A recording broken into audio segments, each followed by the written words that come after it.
नमस्कार, जय हिंद, वंदे मातरम दोस्तों। स्वागत है आप सभी का हमारे यूट्यूब चैनल स्टडी पॉइंट्स में। तो सीटेट एग्ज़ाम दिसंबर 2024 के लिए सीटेट की मैथ की क्लास जो है वो हम लेकर आ चुके हैं। और ये जो है क्लास जो आपकी है पेपर 1 के लिए होने वाली है। यहाँ पर हम शॉर्ट ट्रिक के माध्यम से आपको क्वेश्चन कराने वाले हैं। और ये जो हमारी क्लास है ये दूसरी क्लास है। इससे पहले हमने एक क्लास आपको प्रोवाइड करा दी है। जिन्होंने नहीं देखी है तो जाकर आप लोग देख सकते हैं। डिस्क्रिप्शन बॉक्स में उसका लिंक दे दिया जाएगा। तो वीडियो को सबसे पहले कर दीजिएगा लाइक और शेयर। चैनल से पहली बार जुड़े हैं तो चैनल को सब्सक्राइब कर लीजिएगा, बेल आइकॉन को प्रेस कर लीजिएगा, जिससे कि आने वाली वीडियो का नोटिफिकेशन आपको समय से मिल सके। तो चलिए शुरू करते हैं आज का इम्पोर्टेंट लेक्चर। तो पहला क्वेश्चन आपसे यहाँ पर पूछा गया है और ये जितने भी क्वेश्चन हम आपको यहाँ पर करा रहे हैं ये सारे के सारे प्रीवियस ईयर एग्जाम में आपसे पूछे गए हैं। पहला क्वेश्चन क्या कह रहा है, 5, 10 और 35 के सबसे छोटे सार्वगुणज और सबसे बड़े सार्वगुणनखंड का अंतर है। तो देखिएगा हमें पता होना चाहिए कि सबसे छोटे सार्वगुणज ये क्या होता है और सबसे बड़े सार्वगुणनखंड ये क्या होता है। तो देखिएगा बच्चों, यहाँ पर जो सार्वगुणज होता है सबसे छोटा वो होता है आपका लासा, यानी कि जिसको हम एलसीएम बोलते हैं, ठीक है। और जो सबसे बड़ा सार्वगुणनखंड होता है उसको हम मासा बोलते हैं, ठीक है, यानी कि एचसीएफ बोलते हैं जिसको हम। ये होता है आपका मासा, ठीक है। तो 5, 10, 35 का हमें लासा निकालना है और 5, 10, 35 का हमें मासा निकालना है और उनके बीच में जो अंतर है वो हमें यहाँ पर बताना है, ठीक है। समझ में आ रहा है? तो चलिएगा सबसे पहले निकालते हैं 5, 10 और 35 के बीच में जो आपका लासा होगा वो कितना होगा, ठीक है। तो यहाँ पर देखिएगा हमने यहाँ पर 5 से डिवाइड कर दिया, 5 एकम 5, 5 दूना 10, 5 सत्ते 35, ठीक है। अब भाग जाएगा आपका 2 से, ये 1 हो गया, 2 एकम 2, ये 7 रहेगा। इसी तरीके से अब भाग जाएगा यहाँ पर 7 से, तो ये 1 हो जाएगा, ये भी 1 हो जाएगा और 7 एकम 7, ठीक है। यानी कि लासा अगर हम अब यहाँ पर निकालेंगे तो लासा कितना आ जाएगा, इनका सबका गुणा हो जाएगा तो कितना हो जाएगा, 7 दूनी 14, 14 पंचे 70, ठीक है। तो लासा हमारा निकल कर आ गया 70। समझ में आ गया? क्लियर है? ये तो हो गया लासा। अब मासा क्या होता है? मासा वह होता है जो सबसे बड़ी संख्या हो और 5, 10, 35 में सम्मिलित हो। 5, 10, 35 में ऐसी कौन सी संख्या है जो तीनों के अंतर्गत आ रही है? यहाँ पर देखिएगा इसको हम तोड़ें तो 5 एकम 5 कर सकते हैं। इसको तोड़ें 10 को तो 5 × 2 ऐसे लिख सकते हैं। इसको तोड़ें तो 5 × 7 इस तरीके से लिख सकते हैं। अब यहाँ पर देखिएगा इन तीनों में जो सबसे बड़ी संख्या है वही लासा होगी और जो तीनों में सम्मिलित हो। तो यहाँ पर देखिएगा 5 यहाँ पर भी सम्मिलित है, 5 यहाँ है, 5 यहाँ है, यानी कि इन तीनों का जो मासा हो जाएगा वो हो जाएगा 5। क्लियर है? समझ में आ गया? जिनको बिल्कुल भी नहीं आता है, बिल्कुल बेसिक से यहाँ पर हम समझाने वाले हैं। तो यहाँ पर देखिएगा 5 आ गया आपका मासा और लासा जो हमने निकाला था वो निकाला था भैया कितना, 70, ठीक है। अब यहाँ पर पूछा क्या गया है, इनका अंतर पूछा गया है। तो देखिएगा 70 और 5 में इनके बीच में अंतर कितने का है, 65 का है, सभी को पता है। क्लियर है? 70 और जो 5 यहाँ पर हमने मासा निकाला था, ये 70 आपका लासा था। इनके बीच का अंतर क्या हो जाएगा, 70 से 5 माइनस कर दीजिएगा तो 65 हमारा राइट आंसर आ जाएगा। ऑप्शन नंबर चौथा यहाँ पर सही उत्तर हो जाएगा। क्लियर है? आगे चलिएगा, अगला क्वेश्चन देखिएगा, बहुत ही अच्छा क्वेश्चन है। यदि समय अब 2:17 PM है तो अब से ठीक 11 घंटे 59 मिनट के पश्चात क्या समय होगा। कल हमने आपको ऐसा ही क्वेश्चन कराया था जो आपकी पहली क्लास थी। तो वहां पर हमने आपको बताया था कि 2:17 ये आपके PM है, यानी कि दिन का समय है, ठीक है। अगर हम ठीक 12 घंटे आगे जाएं तो 2:17 ये हो जाएंगे AM, यानी कि रात का समय, ठीक है। तो हम सीधा सीधा यहाँ पर कितने घंटे आगे आ गए, ये आ गए हम यहाँ पर 12 घंटे आगे, ठीक है। समझ में आ रहा है? 2:17 PM से लेकर 2:17 AM यानी कि रात में हम पहुंच गए। तो कितने घंटों का अंतर हो गया, 12 घंटों का, ठीक है। लेकिन हमें यहाँ पर निकालना है 11 घंटे 59 मिनट, यानी कि 1 मिनट कम। इसको हम क्या लिख सकते हैं, अगर हम इसमें 1 मिनट और जोड़ दें 11 घंटे 59 मिनट में, अगर हम 1 मिनट और जोड़ दें इस 59 मिनट में तो ये 11 घंटे 60 मिनट हो जाएगा, यानी कि 12 घंटे। लेकिन यहाँ पर हमसे पूछा गया है 11 घंटे 59 मिनट का। तो 12 घंटे जब हम आगे चले तो आ गया 2 घंटे 17 मिनट, लेकिन 1 मिनट हमसे कम पूछा गया है तो 1 मिनट इससे कम कर दीजिएगा, यानी कि हमारा आंसर आ जाएगा 2 घंटे 16 मिनट। ऑप्शन नंबर चौथा यहाँ पर सही हो जाएगा और ये क्या हो जाएगा, AM। ठीक है, यहाँ पर अगर PM कहीं पर दिया होगा तो वो आपका गलत आंसर हो जाएगा। ठीक है, तो 2 घंटे क्या हो जाएगा, 2:16 आपका AM आपका सही उत्तर हो जाएगा। समझ में आ गया? ठीक है, नेक्स्ट क्वेश्चन देखिएगा। अगला क्वेश्चन दिया है कि 3.5 समकोणों में डिग्रियों की संख्या है। ठीक है, हमने आपको बताया था कि एक समकोण बराबर 90 डिग्री होता है भैया।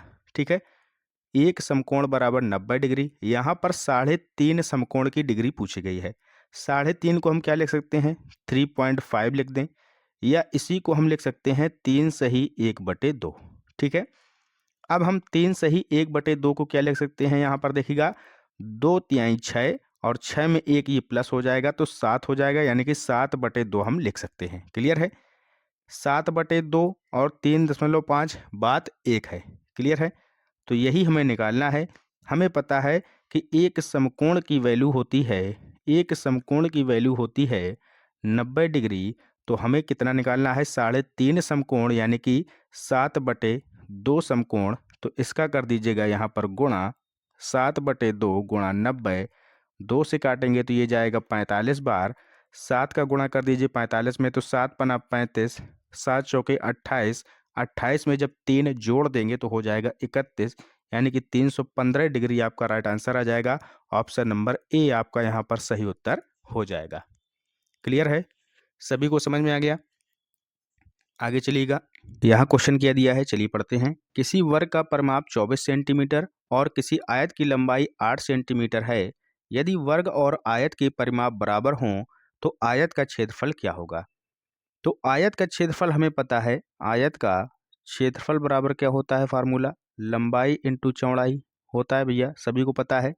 नहीं पता है तो समझ लीजिएगा। अब हमें यहाँ पर देखिएगा, लंबाई तो आयत की पता है 8 सेंटीमीटर, लेकिन चौड़ाई हमें यहाँ पर ज्ञात नहीं है, तो चौड़ाई हमें निकालनी होगी।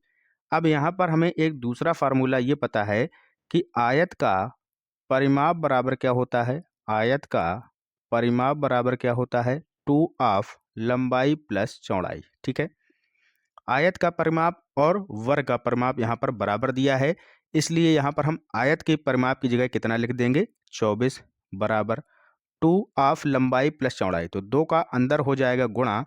ठीक है, लंबाई कितनी दी गई है 8 प्लस चौड़ाई हमें b निकालनी है। क्लियर है?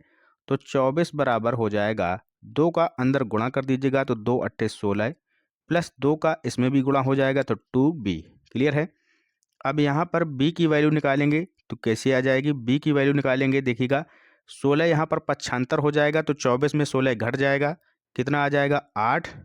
ठीक है, और ये जो 2 है यहाँ पर, ये जो 2 आएगा इसको पक्षांतर करेंगे तो यहाँ पर गुणे में है तो यहाँ पर जाएगा आपका बटे में, तो ये हो जाएगा बटे में 2। ठीक है, तो b बराबर कितना आ जाएगा 4। क्लियर है? यानी कि चौड़ाई हमें पता चल गई, b की वैल्यू 4। तो हमें अब क्या निकालना है, आयत का क्षेत्रफल। क्षेत्रफल हमें पता है कि आयत का क्षेत्रफल होता है लंबाई गुणा चौड़ाई। लंबाई हमें पहले पता थी 8, चौड़ाई निकाली हमने 4, 8 चौके 32, तो 32 वर्ग सेंटीमीटर हमारा राइट आंसर हो जाएगा। ये दिया है ऑप्शन नंबर 4 में। ठीक है, 32 आपका करेक्ट आंसर हो जाएगा। क्लियर है? आगे चलिएगा, नेक्स्ट क्वेश्चन देखिएगा। संख्या यहाँ पर ये दी गई है 1 2 3 4 5, इसमें 3 के स्थानीय मान और अंकित मान में अंतर आपको निकालना है। ठीक है, ये भी क्वेश्चन आपका हर बार लगभग परीक्षा में पूछा जाता है, तो इसको भी आप लोग सीख लीजिएगा।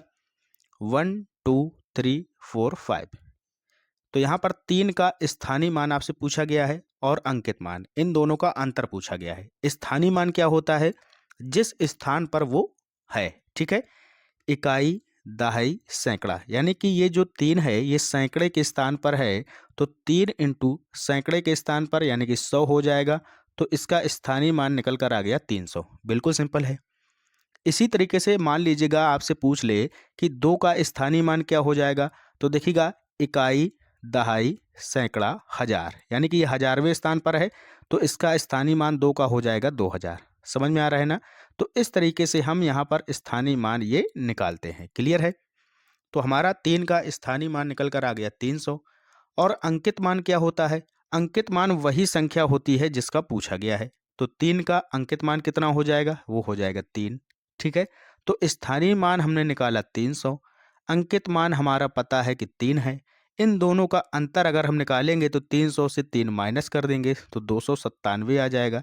यही हमारा राइट आंसर हो जाएगा। किसी को कोई दिक्कत नहीं होनी चाहिए, बिल्कुल सिंपल क्वेश्चन है।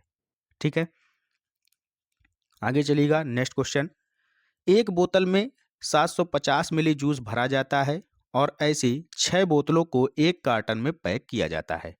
हमें निकालना है 450 लीटर जूस के लिए आवश्यक कार्टनों की संख्या। ठीक है, तो देखिएगा 6 बोतलों को भरा जाता है एक कार्टन में। तो यहाँ पर देखिएगा अगर एक बोतल में 750 ml आता है, ठीक है, एक बोतल में, तो 6 बोतलों में कितना आ जाएगा भैया? तो 6 बोतलों में कितना आएगा?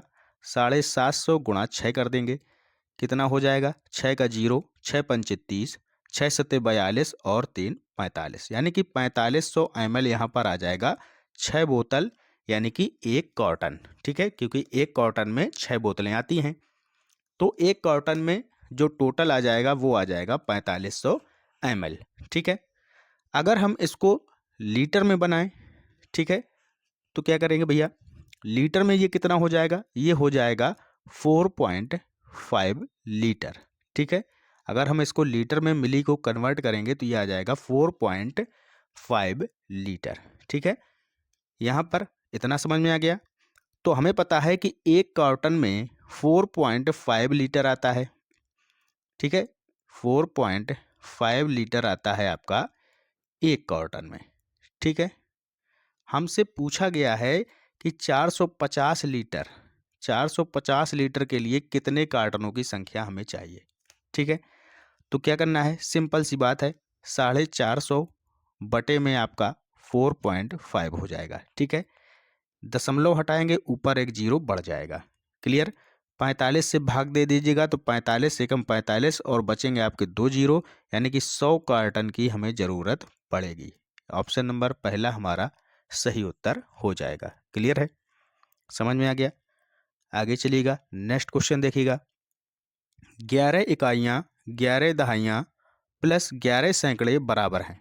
हमने आपको बताया इकाई का मतलब क्या होता है? 1, दहाई का मतलब होता है 10, सैकड़े का मतलब होता है 100। सभी को पता है। तो 11 इकाई, 11 इकाई क्या हो जाएगा? 11 इंटू 1 बराबर 11। ठीक है, अब देखिएगा 11 दहाई क्या हो जाएगा? 11 दहाई अगर हम निकालें तो 11 दहाई बराबर हो जाएगा 11 इंटू 10, यानी कि 11 दशारम 110।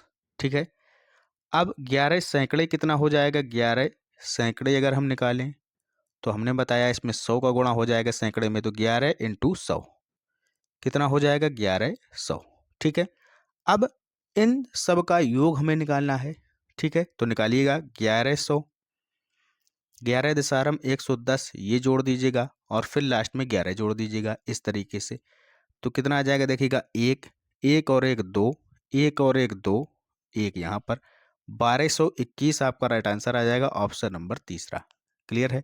तो इस तरीके से बिल्कुल सिंपल तरीके से आप ये क्वेश्चन सॉल्व कर सकते हैं। ठीक है, तो ये था हमारा आज का इम्पोर्टेंट लेक्चर। वीडियो कैसा लगा ज़रूर हमें कमेंट बॉक्स में बताएं। मिलते हैं अगले इम्पोर्टेंट लेक्चर के साथ, तब तक के लिए पढ़ते रहिए और आगे बढ़ते रहिए। जय हिंद, जय भारत।